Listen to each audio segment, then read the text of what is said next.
Good evening, and welcome to Counterculture with Danielle D'Souza Gill.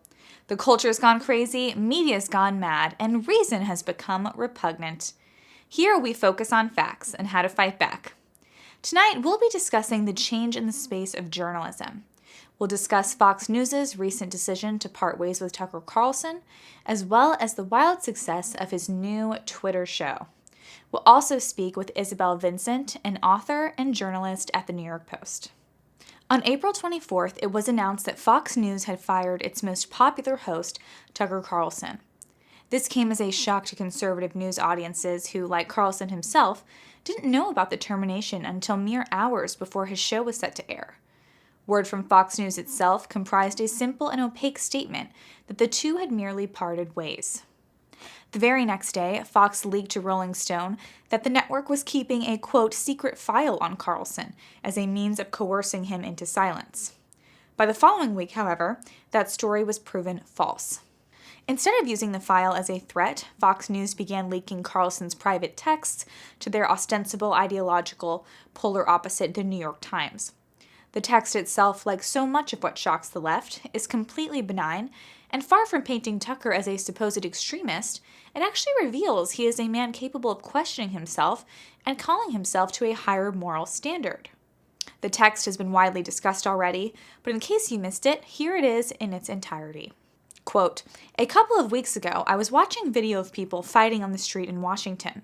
A group of Trump guys surrounded an Antifa kid and started pounding the living shit out of him. It was 3 against 1 at least. Jumping a guy like that is dishonorable, obviously. It's not how white men fight. Yet suddenly I found myself rooting for the mob against the man, hoping they'd hit him harder, kill him. I really wanted them to hurt the kid. I could taste it. Then somewhere deep in my brain, an alarm went off. This isn't good for me. I'm becoming something I don't want to be. The Antifa creep is a human being. Much as I despise what he says and does, much as I'm sure I'd hate him personally if I knew him, I shouldn't gloat over his suffering. I should be bothered by it.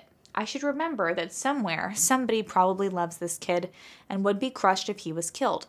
If I don't care about those things, if I reduce people to their politics, how am I better than he is?" End quote. The Times credits members of the Fox board of directors for sharing the text while also disingenuously claiming that, quote, "Fox has not commented about Mr. Carlson's ouster," end quote.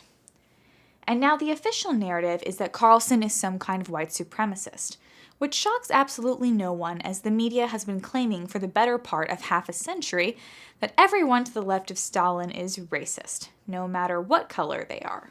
What's unusual about the framing of the Times story, however, is the extent they go to claim that a major Friesen Fox settled with Dominion is because they were worried about potential damage to their brand should the text be made public.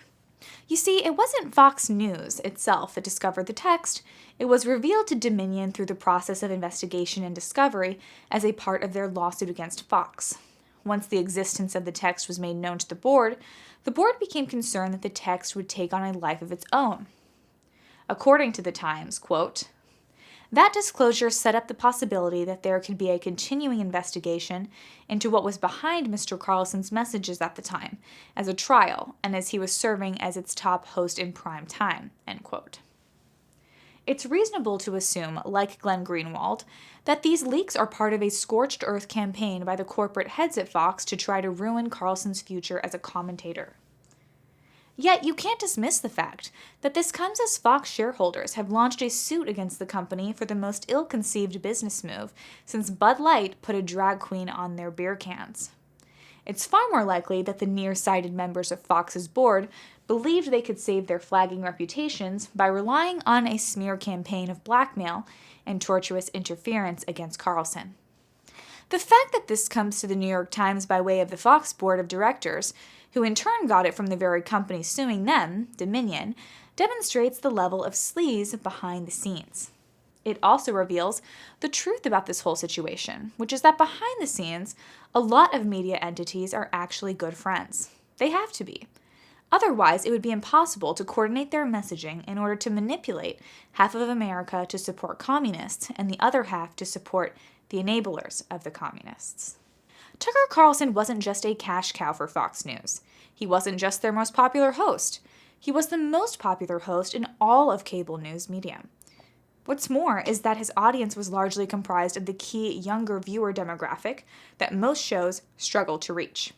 In fact, in 2022, it was revealed that his audience was so big he attracted more Democrat viewers than even Rachel Maddow.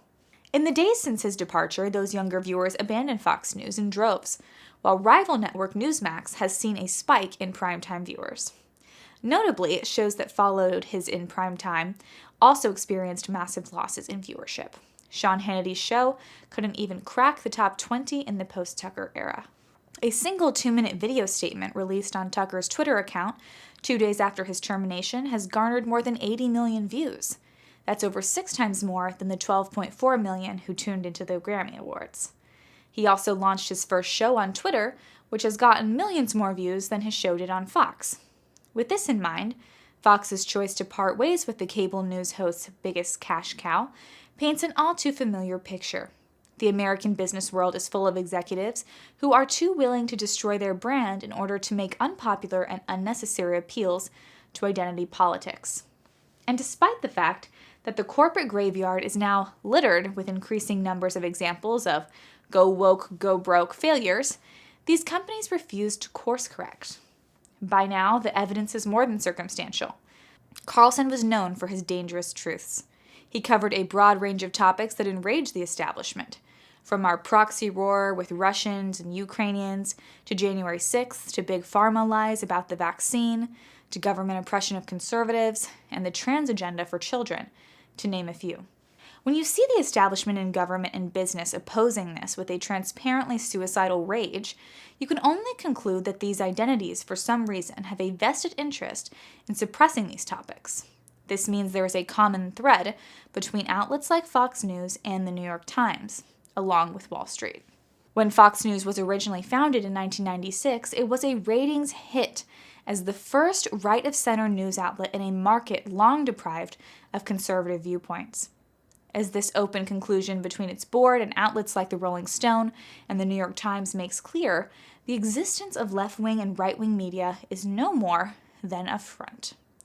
The real divide in America today is between the truth and those who will stop at nothing to silence it.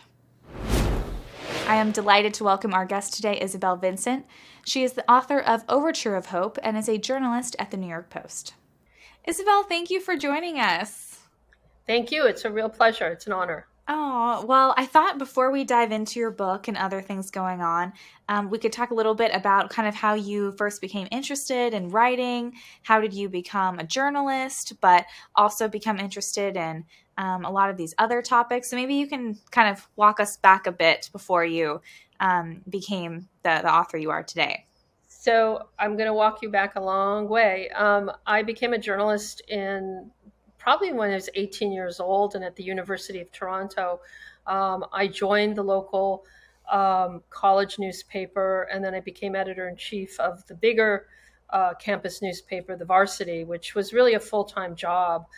You actually had to sort of quit school. You nominally took one class, but it was like 25,000 circulation twice a week. We had to get it off to a campus that was, for 50,000 students.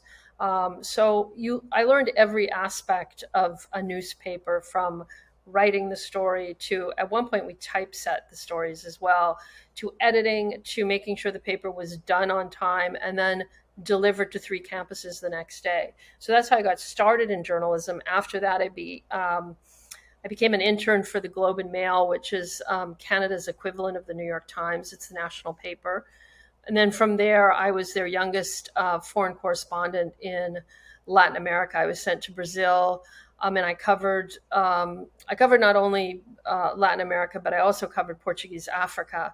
So because it was pretty close. Going to Angola was like a 6-hour journey from Rio de Janeiro, where I was based. And then from there, I've been a correspondent pretty much all over the world, and I've covered crime.